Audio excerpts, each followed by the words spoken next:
A struggling single dad lends his car to a stranger, not knowing she's a secret billionaire looking for love. But what starts as a simple act of kindness spirals into something far more unexpected. She steps into his world of late-night shifts and school runs, while hiding a life of luxury he could never imagine. But when the truth comes out, will he see her love as real, or just another game of the rich? And when love and deception collide, will they find their way back to each other, or walk away forever? Before we get into the story, comment below where in the world you are watching from today. And if you're enjoying these stories, make sure you're subscribed, because tomorrow's special episode is one you definitely don't want to miss. Harrison Reed's alarm blared at 5:30 a.m., and his hand shot out to silence it before the sound could wake Lily. He allowed himself exactly 15 seconds to stare at the ceiling, gathering strength for another day, before swinging his legs over the side of the bed. The apartment was small but clean, 2 bedrooms with a combined kitchen and living area that Harrison had done his best to make cheerful with Lily's artwork and a few plants that somehow survived his irregular watering schedule. He padded to the kitchen in worn sweatpants and a faded t-shirt, automatically starting the coffee maker before opening the refrigerator. "Lunch, lunch," he muttered, surveying the meager contents. He pulled out bread, the last of the turkey, and a slightly bruised apple. Harrison glanced at the clock, 5:42, right on schedule. By 6:15, he had Lily's lunch packed in her favorite purple container, coffee consumed, and was gently knocking on her bedroom door.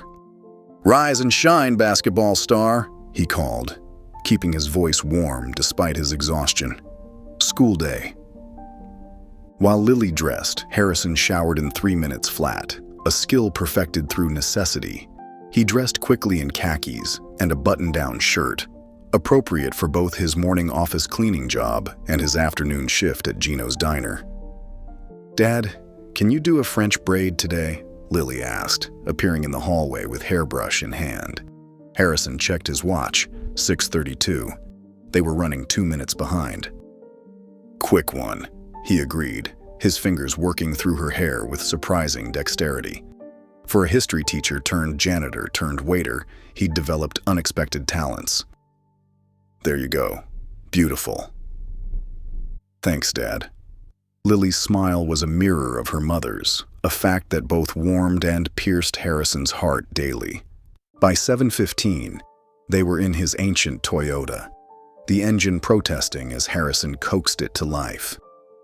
"Come on, old girl," he murmured, patting the dashboard affectionately. "She sounds worse," Lily observed, clutching her science textbook. Harrison forced a smile. "Just morning grumpiness, like someone else I know." Lily rolled her eyes but grinned. "I'm not grumpy, I'm contemplative." "Big word for 7:15, Harrison laughed, navigating through morning traffic with practiced efficiency. After dropping Lily at school, with a reminder about basketball practice and a promise to pick her up at 5:30, Harrison headed to his first job. 4 hours of emptying trash cans, cleaning bathrooms, and vacuuming offices at the Westridge Business Park. The work was mindless, but necessary. It paid the rent.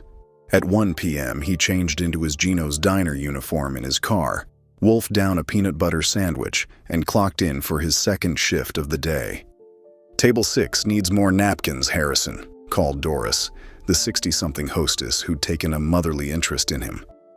"On it," he replied, already moving through the busy diner with practiced ease. The afternoon passed in a blur of coffee refills, burger orders, and the occasional spilled milkshake. By 5 p.m., rain was pounding against the diner's windows, and Harrison's thoughts turned to Lily, waiting at school. "You're good to go, Reed," said Gino himself, noticing Harrison's glances at the clock. "Beat the worst of this storm if you can." "Thanks, Gino." Harrison untied his apron and grabbed his jacket.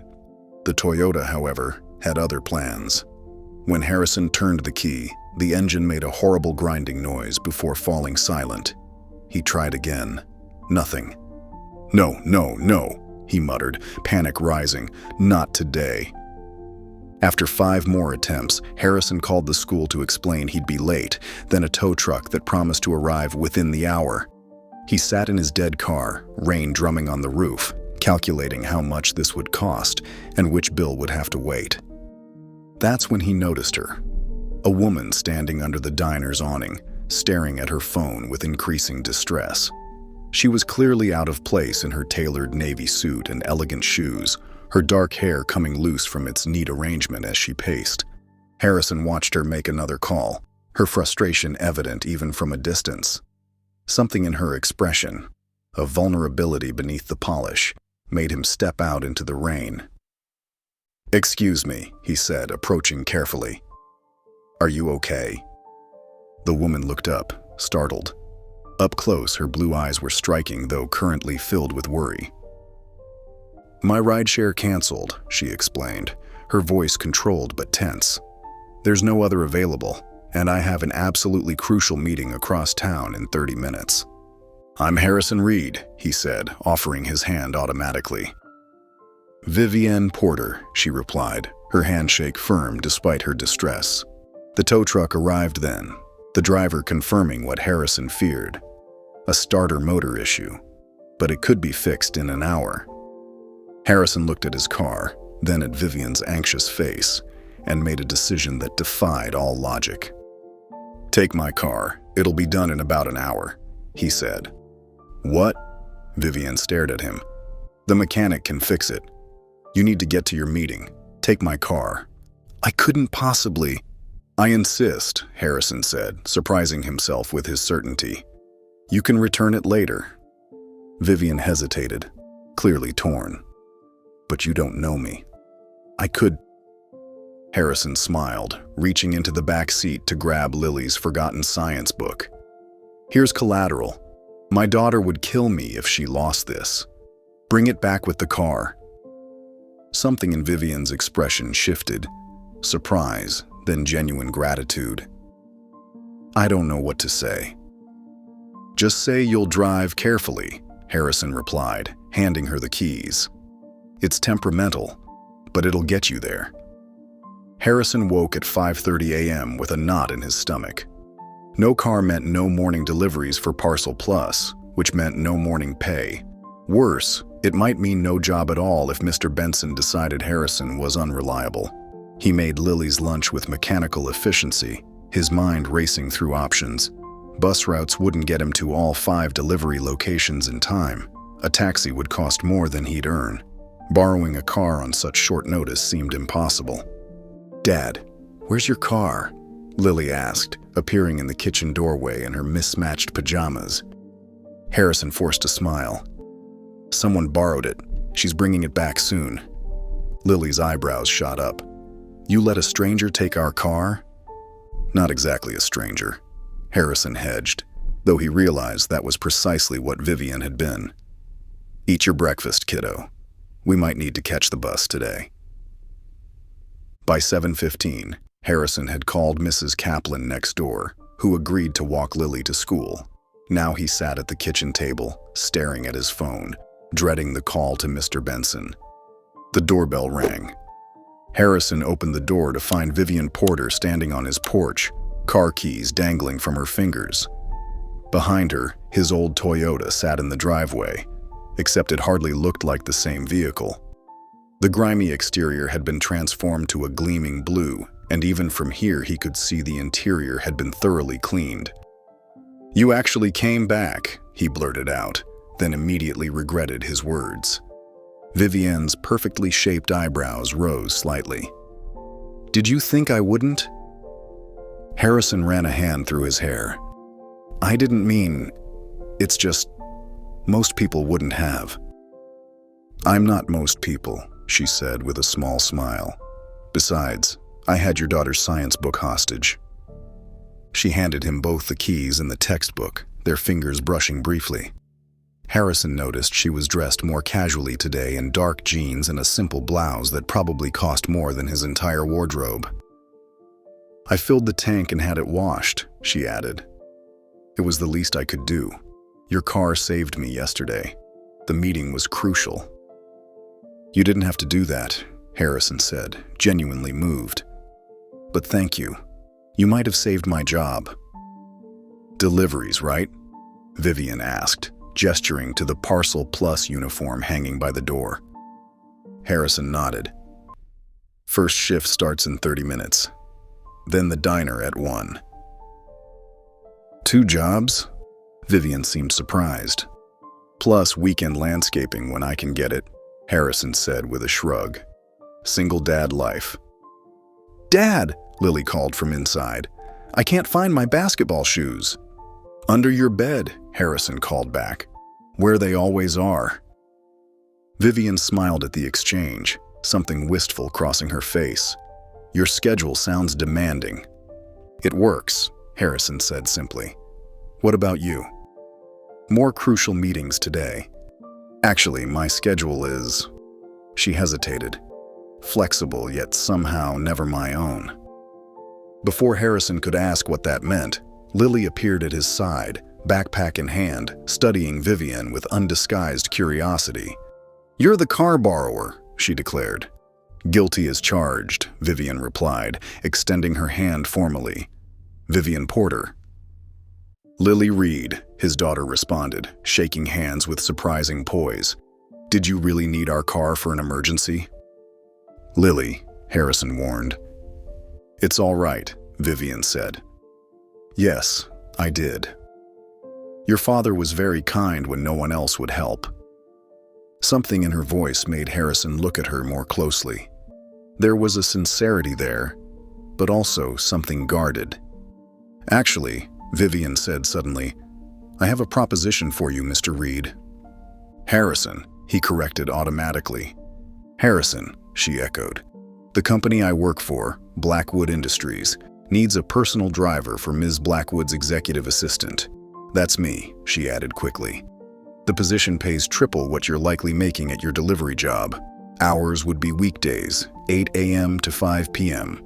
Harrison stared at her, suspicion immediately flaring. "Triple? For driving?"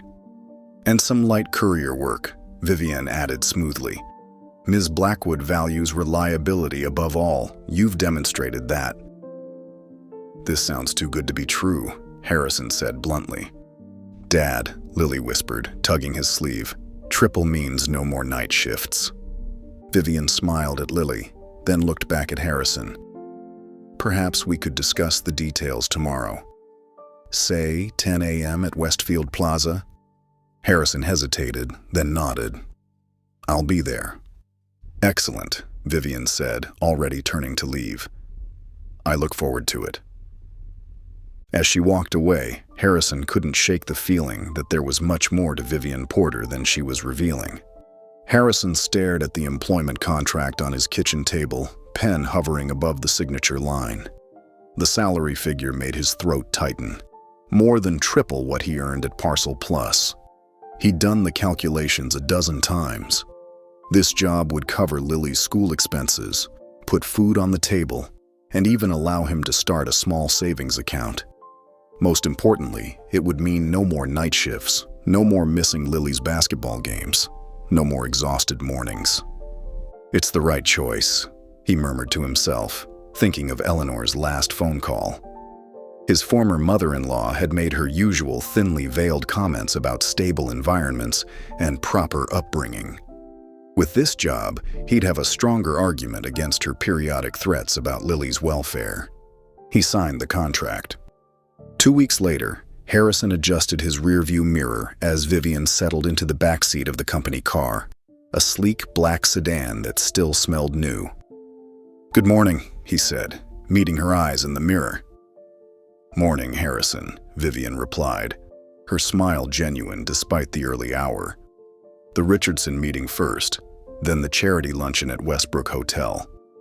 As they drove through the city, their conversation flowed naturally. Harrison had expected stiff formality from someone in Vivian's position, but she possessed a warmth that contradicted her polished exterior. "So Lily's science fair is next week?" Vivian asked, continuing yesterday's conversation.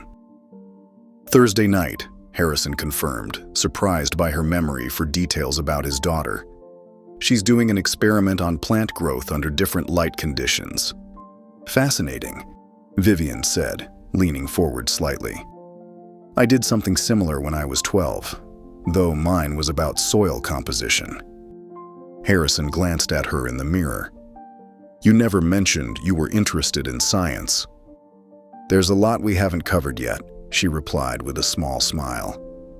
What else does Lily enjoy besides basketball and science?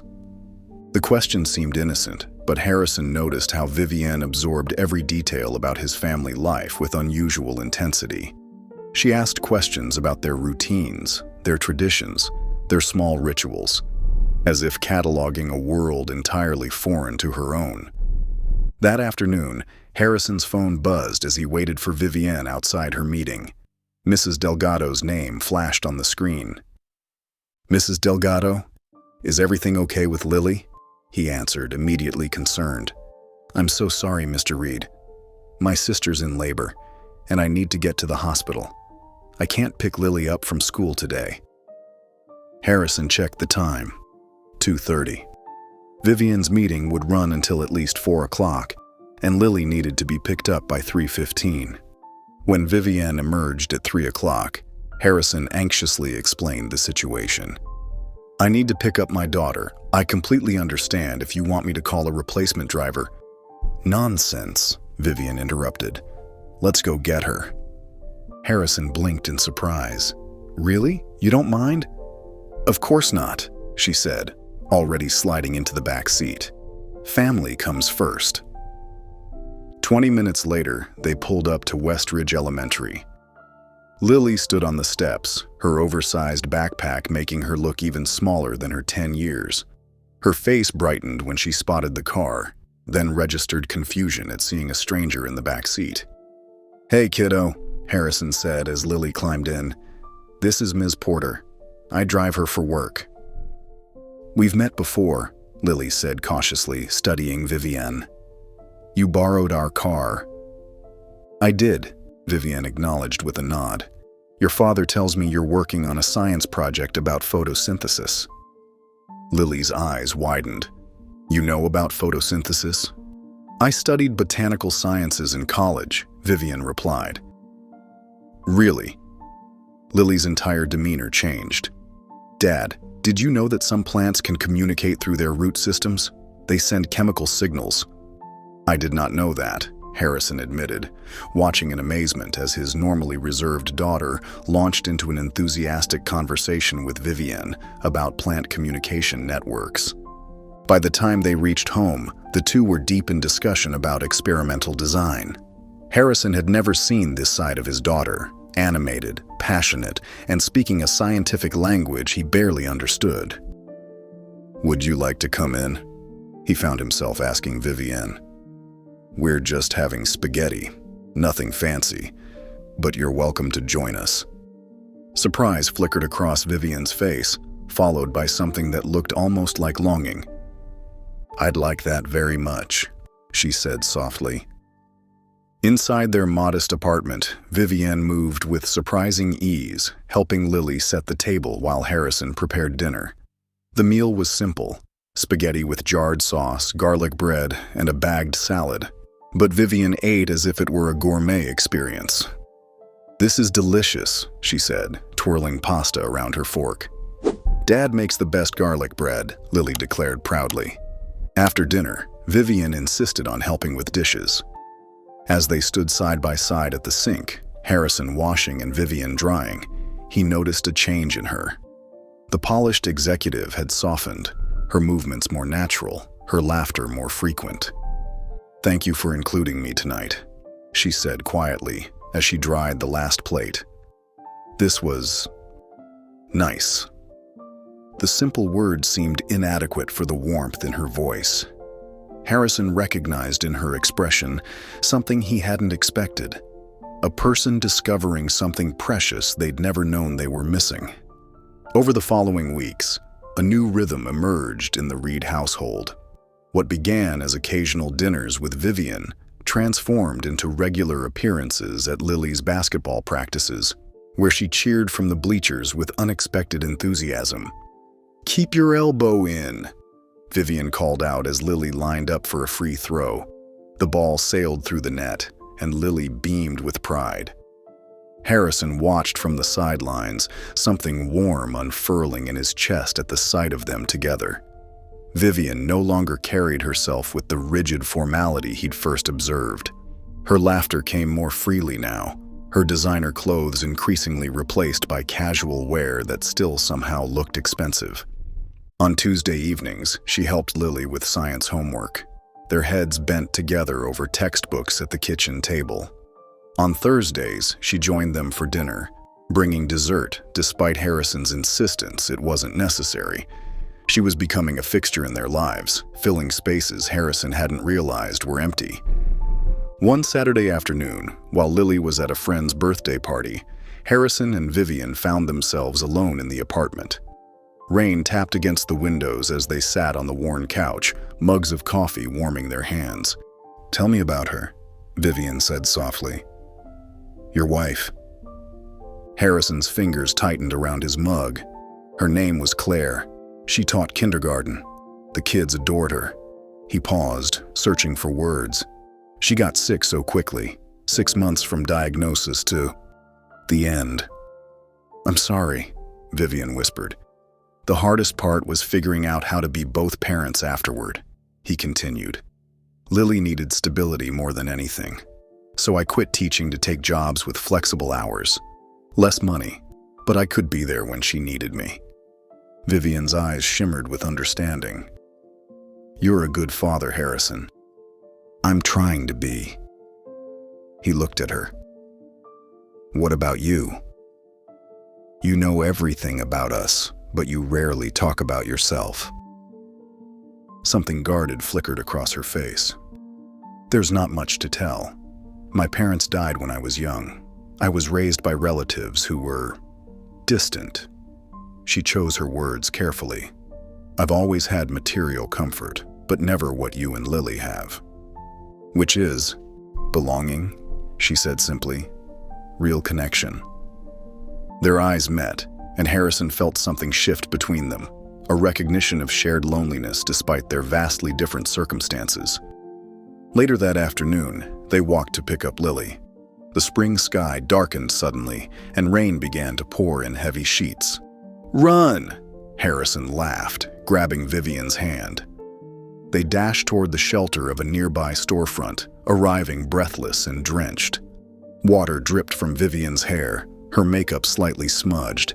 Harrison had never seen her looking so unguarded, so genuinely beautiful. He reached up without thinking, brushing a wet strand from her cheek. Time seemed to slow. Vivian's breath caught as his fingers lingered against her skin. Harrison leaned forward slightly, drawn by something stronger than conscious thought. Her eyes fluttered closed. "Dad, Ms. Porter." They sprang apart as Lily came running through the rain, her friend's mother waving from a car at the curb. "You're early," Harrison said, his voice strangely hoarse. "The magician canceled," Lily explained, oblivious to what she'd interrupted. "Why are you both so wet?" Across town in the gleaming Blackwood Industries tower, Richard Blackwood tapped his pen against his desk, studying the empty chair across from him where Vivian should have been sitting. 3 weeks, he muttered to his assistant. 3 weeks of working remotely and missed meetings. "She did call in for the quarterly review," his assistant reminded him. Richard's eyes narrowed. "Find out where she's been. Hire someone if necessary. My niece doesn't simply disappear without a reason." That evening, as Harrison tucked Lily into bed, his phone pinged with an email. His stomach dropped as he read the subject line. "Notice of custody review request." Eleanor Winters, his late wife's mother, was formally challenging his custody of Lily, citing his unstable employment history and inability to provide adequate financial security. He closed the email, his hand trembling slightly. In the living room, Vivian waited, her presence both a comfort and a complication he couldn't afford to examine too closely. The sharp knock at Harrison's door came just after 8 o'clock. Lily was already in bed, though likely still reading with a flashlight under her covers. Harrison opened the door to find Vivian standing there, her usual composure fractured. Her eyes were bright with unshed tears, her breathing uneven.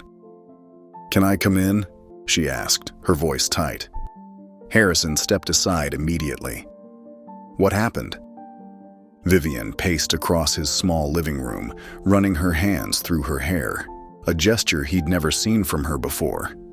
"I just had the most infuriating phone call with my superior." She caught herself before saying more. "He's discovered I've been working remotely without proper authorization." "Is your job in danger?" Harrison asked, concern etching his features. "It's complicated." She sank onto his couch. "The company belongs to my family, but my Uncle Richard has been running things since my parents died. He's angry I've been absent, claiming I'm neglecting my responsibilities." She pressed her fingertips to her temples. "He threatened to take measures if I don't return immediately." Harrison sat beside her, close enough to offer comfort but not crowding her. "What kind of measures?" "The kind designed to force my hand." Vivian looked up, her expression vulnerable in a way he'd never seen. "I can't explain everything, but these weeks away, with you and Lily, they've been the most real moments of my life.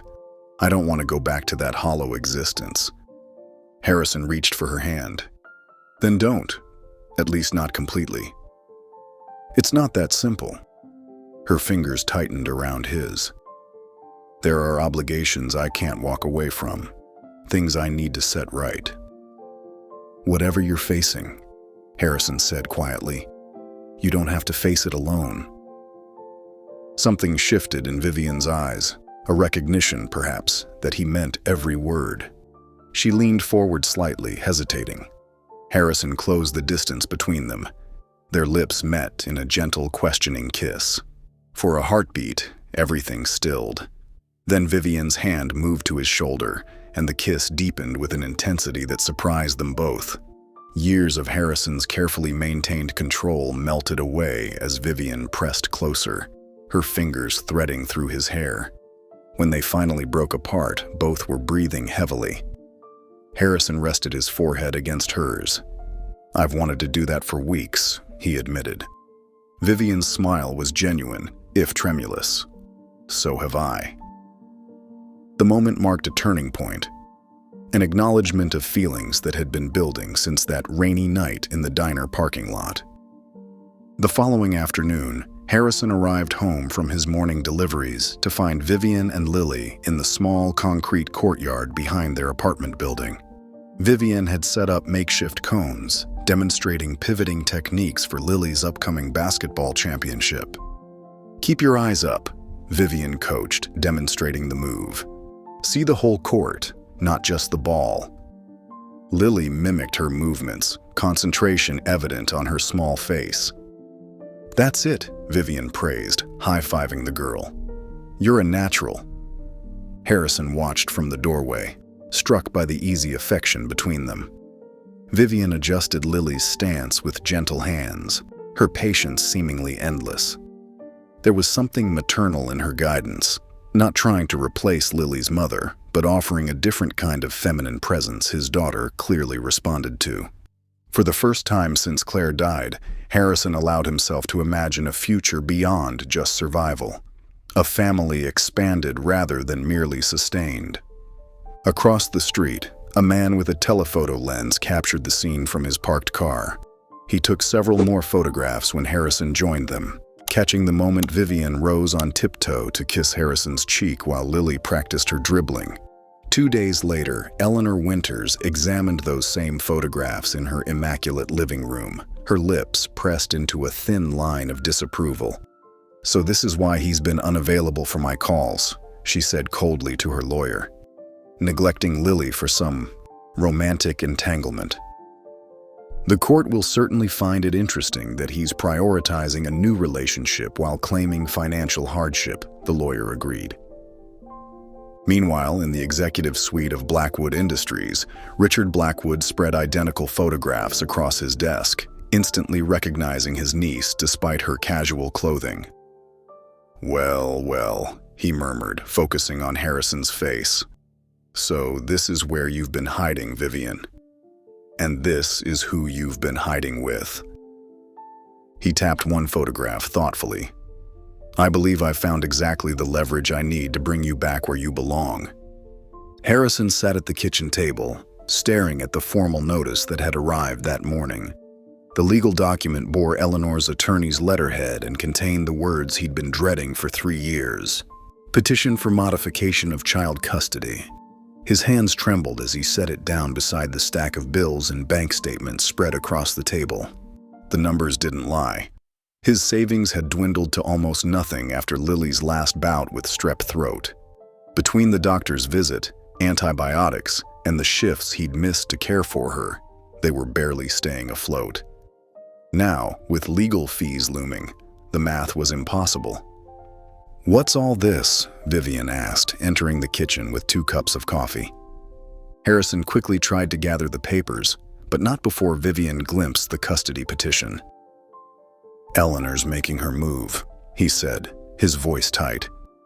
"She's claiming my unstable employment history and financial limitations make me an unfit guardian." Vivian set the mugs down and picked up the petition, scanning it with practiced eyes. "This is ridiculous.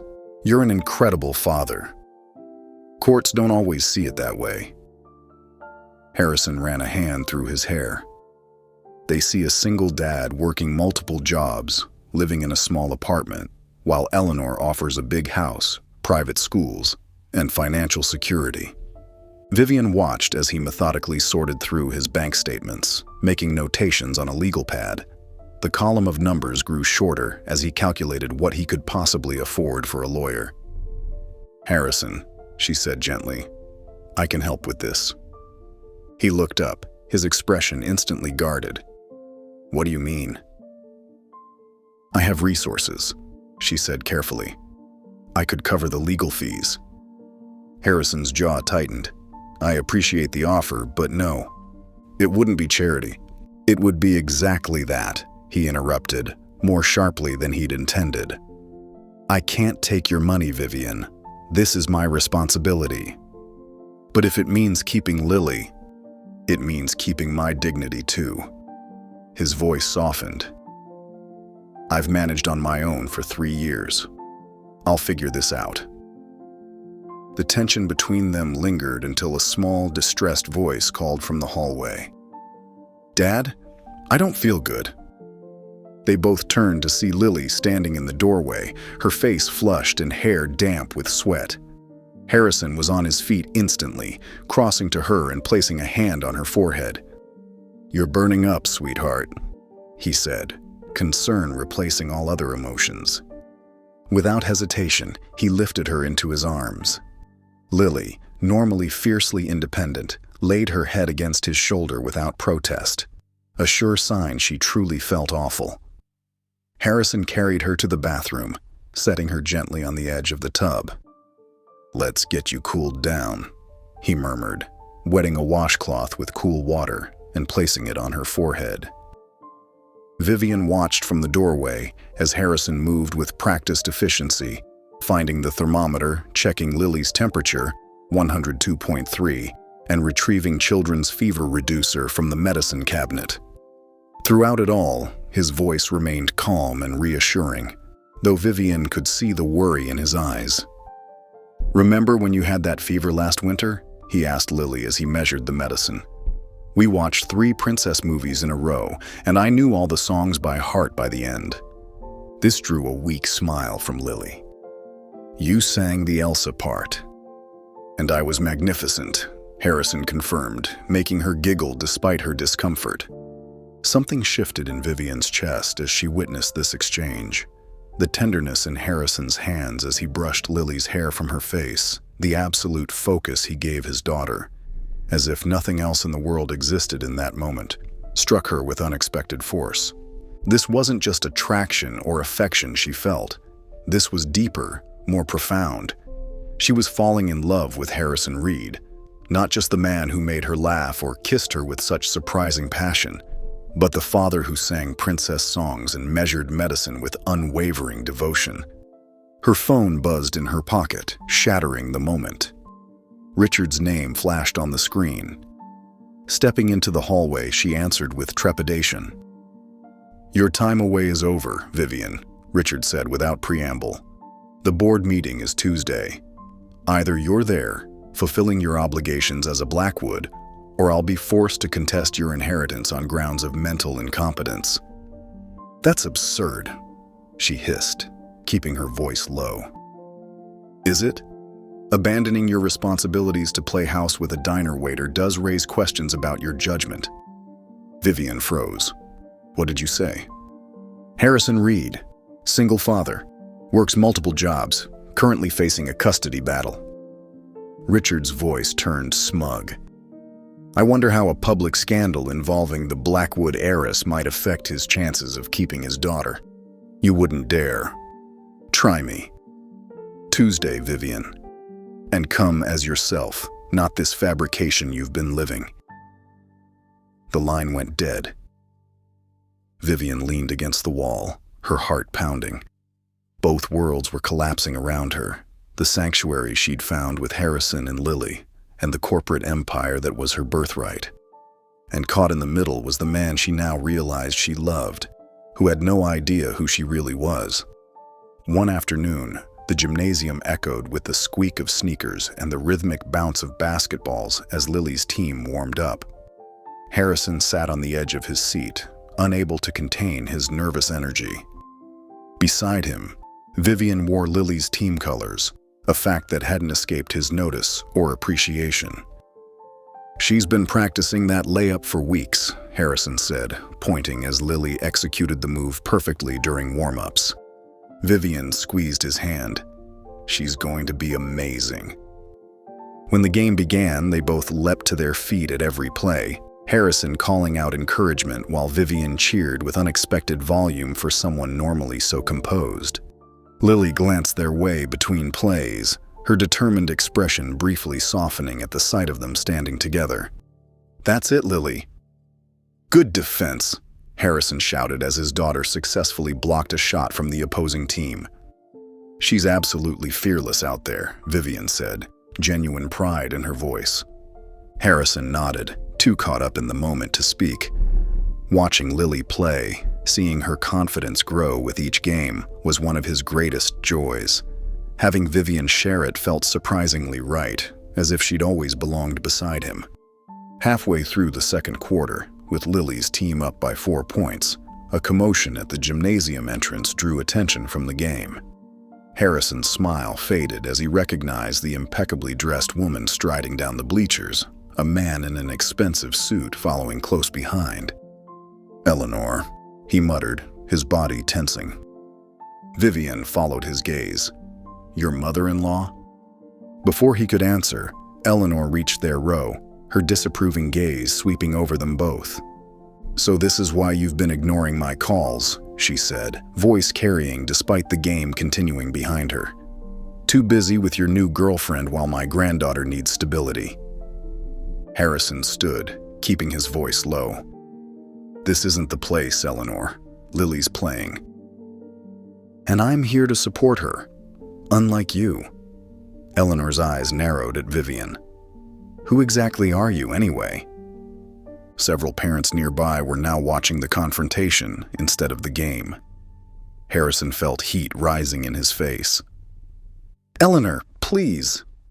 "No. I want to understand how a man who claimed he couldn't afford proper care for Lily suddenly has a new job and a well-dressed companion." She gestured to the man beside her. "My attorney is quite interested in these sudden changes in circumstances." The referee's whistle blew for a timeout. Harrison glanced desperately at the court, where Lily stood watching the confrontation, confusion and embarrassment on her small face. "Your Honor, I'm Stanley Whitman, representing Mrs. Winters," the attorney began, as if they were already in court. "We have concerns about Mr. Reed's recent lifestyle changes and how they might impact his daughter's welfare." Vivian stepped forward, her posture changing subtly. Gone was the casual warmth of moments before, replaced by something Harrison hadn't seen before. A commanding presence that silenced the murmuring crowd. "Mr. Whitman, "Mrs. Winters," she said, her voice clear and controlled. "Harrison Reed is an exceptional father who works multiple jobs to provide for his daughter. If you have concerns about his employment, you should direct them to me, as I'm his employer." Eleanor scoffed. "And who exactly are you?"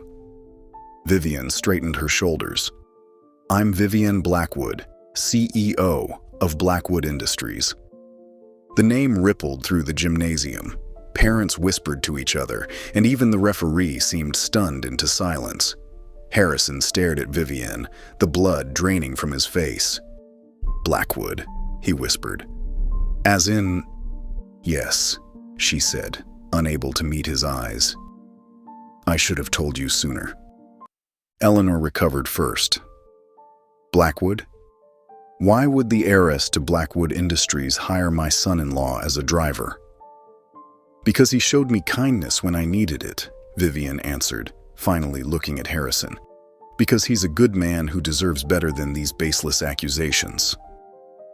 But Harrison wasn't listening anymore. His eyes had gone distant, replaying every conversation, every moment they'd shared. The woman he'd been falling in love with, the woman who'd sat at his kitchen table eating boxed macaroni and cheese with his daughter, was Vivian Blackwood, whose family name adorned half the buildings in town, including the hospital where his wife had died. "Harrison," Vivian said softly, reaching for him. He stepped back, his expression shuddered. "You lied. All this time." "Not about what matters," she pleaded. "Not about us." Harrison looked past her to where Lily stood on the court, watching them with wide eyes. The hurt and betrayal he felt was nothing compared to protecting his daughter from more pain. "I think you should leave," he said quietly. "Harrison, please, just go," he said, his voice breaking. "Lily needs me to focus on her game now." Vivian's eyes filled with tears as she nodded once and turned away. The crowd parted silently as she walked toward the exit, her shoulders straight, despite the weight of what she'd just lost. The morning after the basketball game, Harrison sat at his kitchen table staring at his phone. 17 missed calls from Vivian, 8 text messages. He couldn't bring himself to read a single one. "Dad?" Lily stood in the doorway, still in her pajamas, hair tousled from sleep. "Is Vivian coming over today?" Harrison's chest tightened. "No, honey, she's not." "But why?" "She promised to help me with my science project." "Vivian is—" He searched for words a 10-year-old could understand. "She's very busy with her real life, her important life."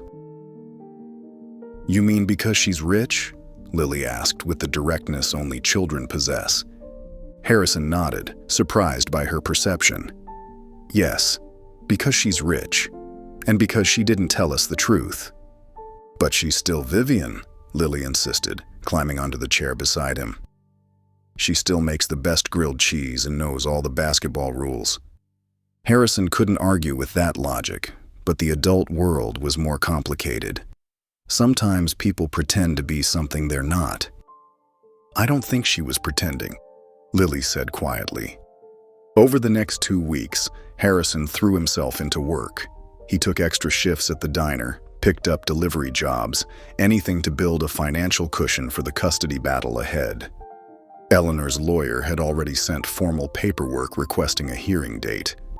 Each night, he returned home exhausted to find Lily unusually quiet, often hunched over her phone with a guilty expression that disappeared too quickly when he entered the room. On Friday evening, he caught her quickly ending a call when he walked in.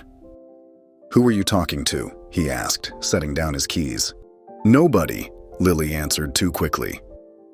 "Lily," he said, using his serious parent voice. "The truth, please." She sighed dramatically. "Fine. I was talking to Vivian."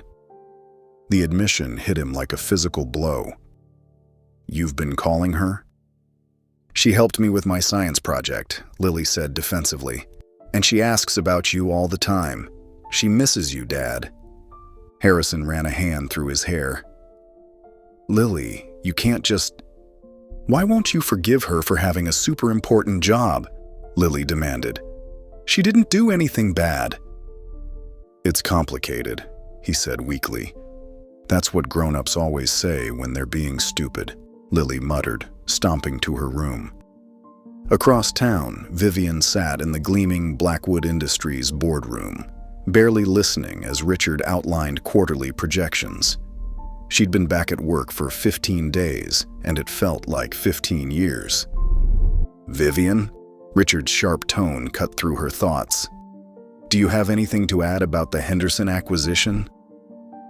"The terms are acceptable," she said automatically, though she'd barely skimmed the report. Richard's smile didn't reach his eyes. "Excellent. We'll proceed then." After the meeting, she retreated to her office and closed the door. On her computer screen was the website of a family law firm specializing in custody cases.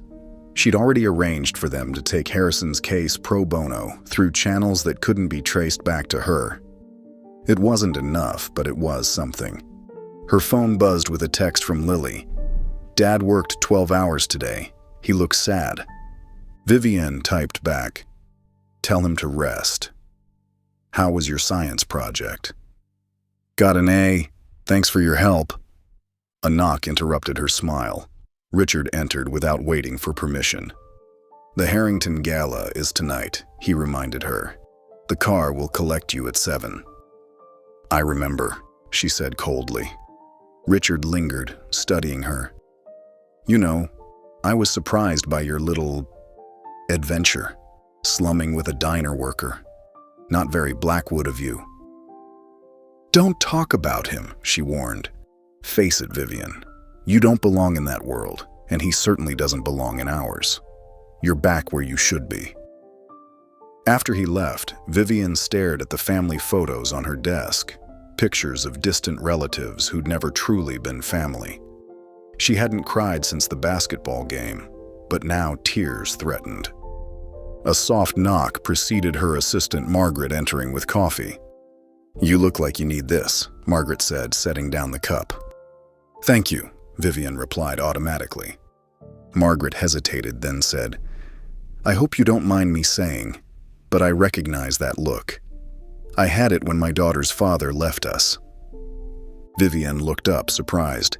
In 5 years, Margaret had never mentioned a personal detail. "I didn't know you were a single mother." "For 12 years now," Margaret confirmed. "And I know what it looks like when someone's heart is somewhere else." "Is it that obvious?" Vivian asked quietly. "Only to someone who's been there." Margaret smiled gently. "For what it's worth, Ms. Blackwood, the right people are worth fighting for, no matter what world they come from." Harrison glanced at his phone for the 10th time that evening. Lily's text from earlier kept pulling at him. "She really misses you, Dad." Maybe it was time to swallow his pride. Maybe Vivian deserved a chance to explain. He'd composed and deleted 3 messages already when Lily's cough from the bedroom interrupted his thoughts. It had worsened over the past 2 days, becoming deeper and more frequent. "Lily!" he called, setting his phone down.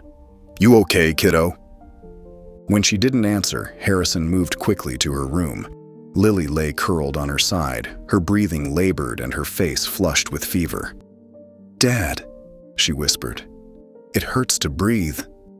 Harrison's heart hammered against his ribs as he pressed his palm to her forehead. She was burning up. "We're going to the hospital. Right now." Within 20 minutes, they were in the emergency room, Lily's condition deteriorating so rapidly that nurses immediately whisked her away. Harrison paced the waiting area, filling out paperwork with shaking hands. "Mr. Reed," a doctor finally appeared. "Your daughter has pneumonia and it's progressed significantly. Her oxygen levels are concerning." "But she'll be okay, right?" Harrison's voice cracked. "It's just pneumonia. We're admitting her immediately. This is quite serious, especially given her previous respiratory issues." Harrison's mind raced. Lily had been hospitalized for bronchitis as a toddler, but nothing since. "What do you mean? She hasn't had breathing problems?" The doctor frowned. Her chart indicates asthma treatments last year. No, that's not right. There must be a mistake. Then it hit him. Eleanor must have included false medical information in her custody petition. After Lily was settled in a hospital room, hooked to monitors and an oxygen line, Harrison stepped into the hallway to call his boss. He'd miss at least 2 shifts, maybe more. His phone buzzed with an incoming call from an unknown number. "Mr. Reed? This is Sandra Michaels, from Family Services." The woman's voice was professionally detached. "We've been contacted by Eleanor Winters regarding your daughter's current medical situation." Harrison leaned against the wall, suddenly lightheaded. "My daughter just got admitted to the hospital. How does Eleanor even know about this?" "Mrs. Winters indicated she has sources at the hospital. Given the emergency nature of your daughter's condition and the pending custody review, she's requested an immediate welfare check." "She's using my daughter's illness to try to take her away from me?" Harrison's voice rose, drawing glances from passing nurses. "I'm simply following protocol, Mr. Reed. I'll be stopping by tomorrow morning." After hanging up, Harrison returned to Lily's room, his world collapsing around him. She looked so small in the hospital bed, her breathing shallow despite the oxygen. Later that evening, the hospital administrator appeared with a clipboard and a sympathetic expression. "Mr. Reed, I need to discuss treatment options. Dr. Sanderson recommends a specialized antibiotic protocol and respiratory therapy that would significantly improve Lily's chances of recovery without complications." "Then let's do that," Harrison said immediately. "I'm afraid these treatments fall outside your insurance coverage." The administrator's voice softened. "We're looking at approximately $40,000. Harrison felt the floor tilt beneath him. $40,000. I don't have that kind of money.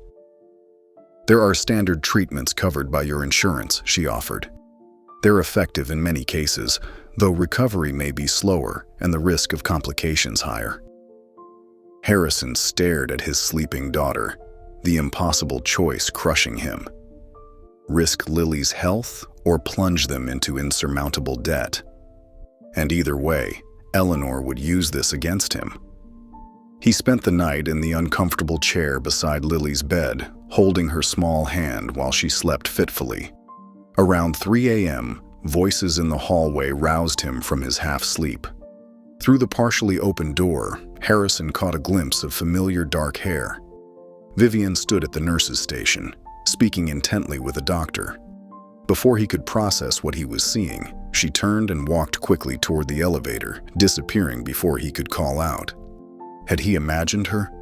Exhaustion was playing tricks on his mind. At dawn, Dr. Sanderson entered with a changed demeanor. "Mr. Reed, I have good news. We'll be starting Lily on the specialized treatment protocol immediately." Harrison blinked in confusion. "But the cost? That's been addressed," the doctor said, checking Lily's vitals. "An anonymous benefactor has arranged to cover all expenses for Lily's treatment, including any follow-up care she might need." "Anonymous?" Harrison repeated, the image of Vivian in the hallway suddenly crystallizing in his mind. "Yes," the doctor confirmed. "They were quite insistent about remaining unnamed. All that matters is Lily will get the best possible care." Harrison looked down at his daughter's sleeping face, relief and gratitude washing over him in equal measure. He knew exactly who their anonymous angel was. The morning light filtered through the hospital blinds as Lily sat up in bed, color finally returning to her cheeks. 3 days of specialized treatment had worked miracles. Harrison watched her eat breakfast with an appetite that had been absent for too long, relief washing through him in waves. "The doctor says I might go home tomorrow," Lily announced between bites of toast. "That's the plan," Harrison agreed, smoothing her tangled hair. "How are you feeling?" "Better," she studied his face. "You look tired, Dad." Harrison forced a smile. "I'm fine." But he wasn't fine. His mind kept returning to Vivian's silent intervention, the treatment that would have been impossible without her help. The thought of owing so much to someone who had deceived him for weeks twisted uncomfortably in his chest. Yet every time he looked at Lily's improving condition, gratitude overwhelmed his wounded pride. While Lily napped that afternoon, Harrison stepped into the hallway and pulled out his phone. He stared at Vivian's number for a long moment before putting it away without calling. What could he possibly say? Across town, Vivian stood at the head of the Blackwood Industries boardroom, her voice steady as she outlined her vision to the stunned executives. The restructuring begins immediately. Blackwood will shift focus to community support systems rather than aggressive expansion. She gestured to the presentation behind her.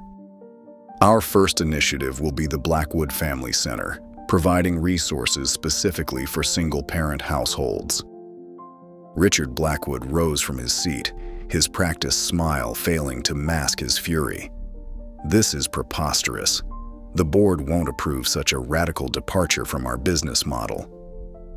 Actually, Vivian countered, sliding folders to each board member. I've already secured majority support. These documents outline your systematic embezzlement over the past 5 years, Richard. The choice is simple. Support these initiatives or face prosecution. The color drained from Richard's face as he flipped through the evidence she'd compiled. His voice dropped to a threatening whisper. You have no idea what you're doing. For the first time in my life, I know exactly what I'm doing. Vivian turned back to the board. Those who wish to remain with Blackwood Industries under the new direction are welcome. Those who don't, like my uncle's closest allies, will receive generous severance packages. 3 days later, Lily was settled back at home, regaining strength daily. Harrison sat at the kitchen table reviewing hospital paperwork, all expenses covered, as promised. Dad? Lily appeared in the doorway, clutching a newspaper. Look at this. The front page featured Vivian at a podium, announcing the Blackwood Family Center. The article detailed how the heiress had fired several board members and redirected millions toward supporting single parents and their children. She's doing this because of us, isn't she? Lily asked. Harrison carefully folded the paper. I don't know, Lily. Yes, you do. Lily's directness, so like her mother's, caught him off guard. She helped me get better, and now she's helping other kids. Why won't you call her? It's complicated, sweetheart. Is it because she didn't tell us she was rich? Lily persisted. Mom always said people make mistakes, and we should forgive them. Harrison felt his throat tighten. Sometimes it's not that simple. It is that simple. Lily pointed to the newspaper. The center opens tomorrow. We should go say thank you. Lily, Mom would want us to.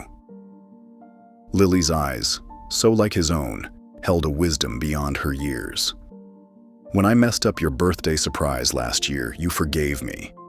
Don't grown-ups get second chances too? Harrison stared at his daughter, her simple logic cutting through his tangled emotions. She was right. His pride had been wounded, but Vivian had saved what mattered most to him.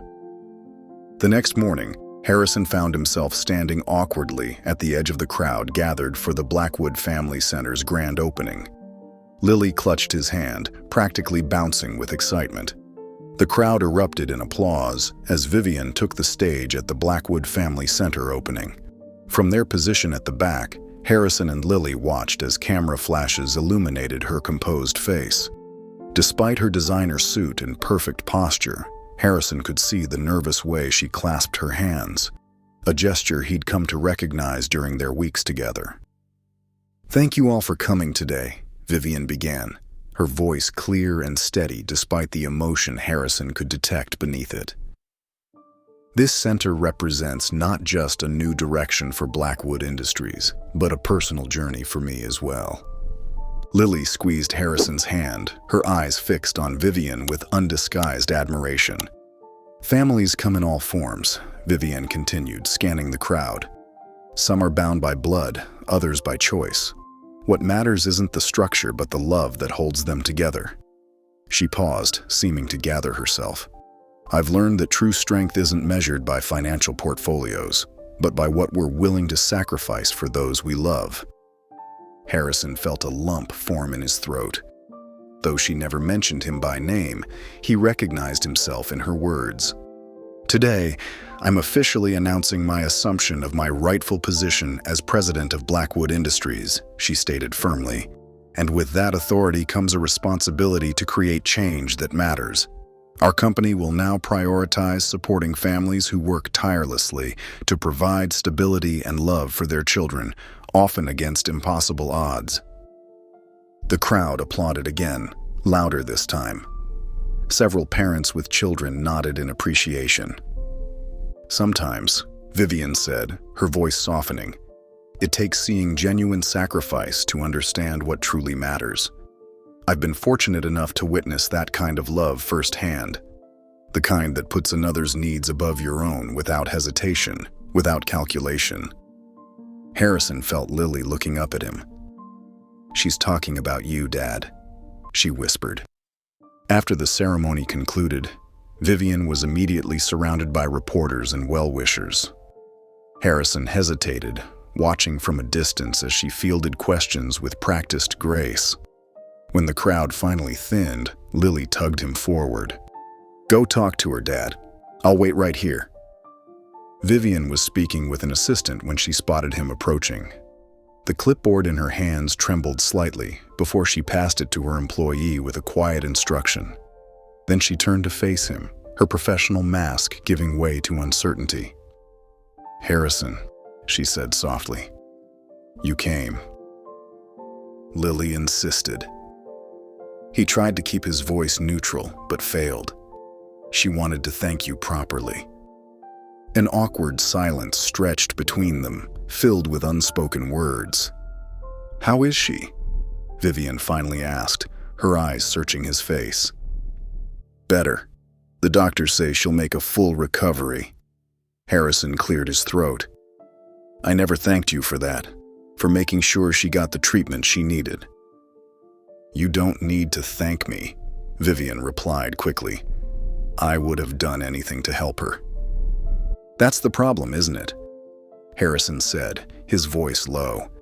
You did what I couldn't do. You stepped in with your resources and fixed everything. Vivian's face fell. That wasn't my intention. I know. Harrison ran a hand through his hair. And I'm grateful, more than I can express. But it doesn't change the fact that you lied to me for weeks, Vivian. You let me believe you were someone you weren't. I was always myself with you, she insisted, her composure cracking. More myself than I've ever been with anyone. Except for the small detail of being a billionaire.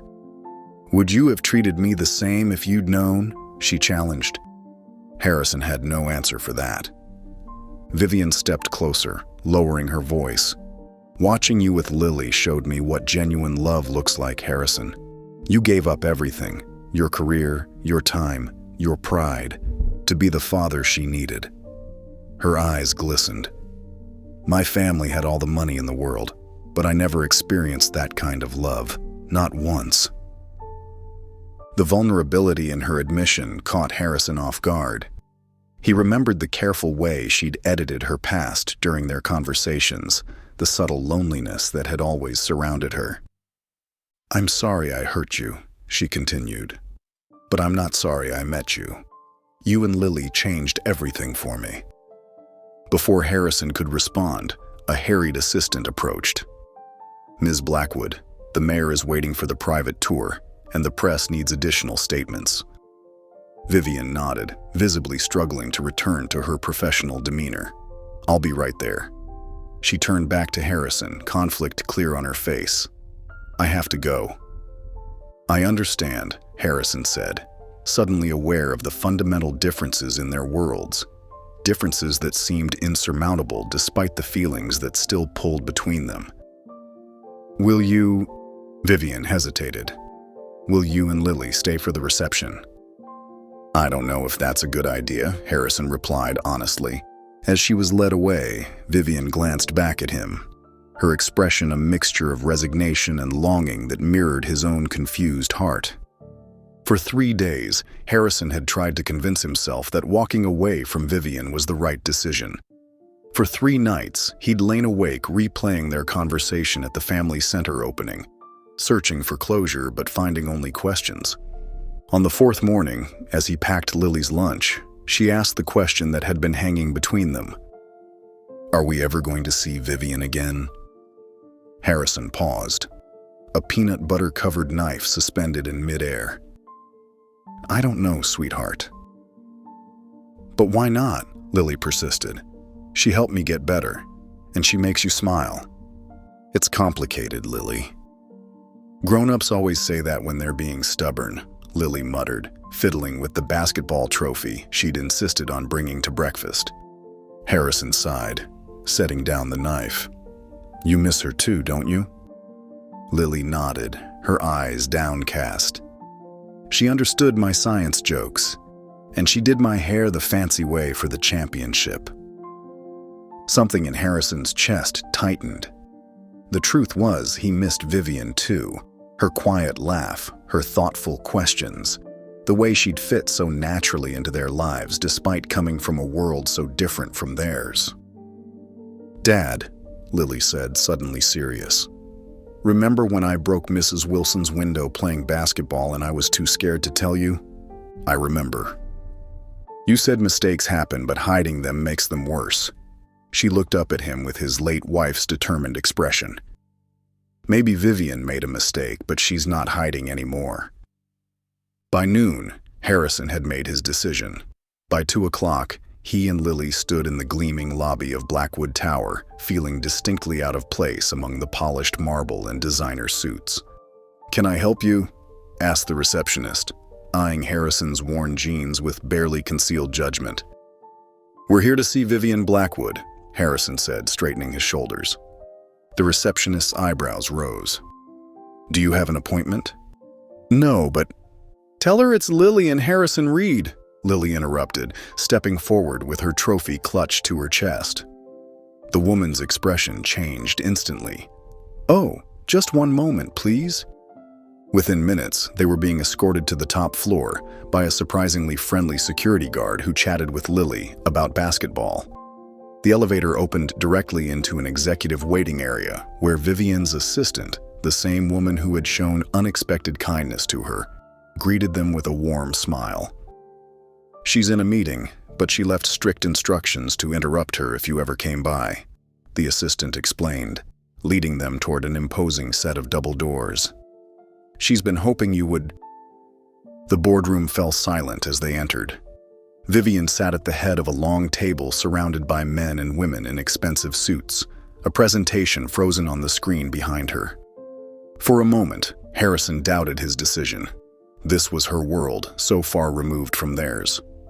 But then Vivian stood, her professional composure dissolving into genuine surprise and hope.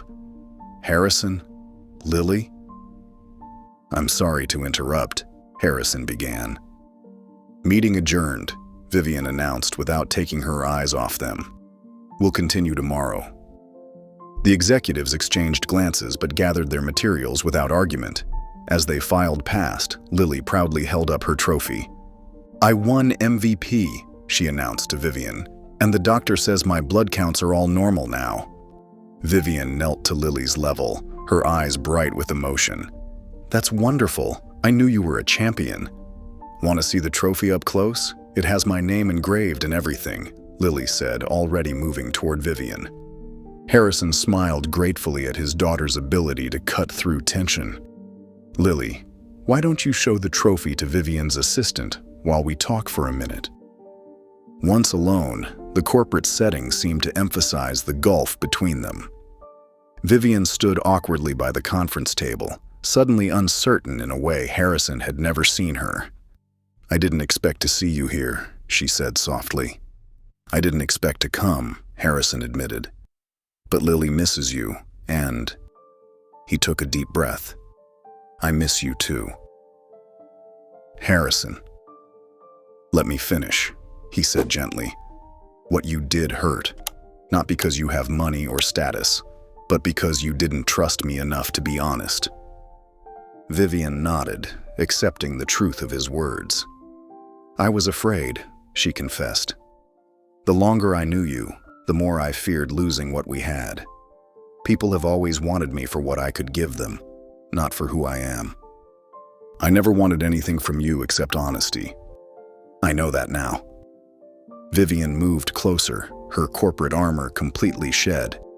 "I can't change my past or my position, Harrison, but I can promise you honesty from this moment forward." She reached for his hand, her touch tentative.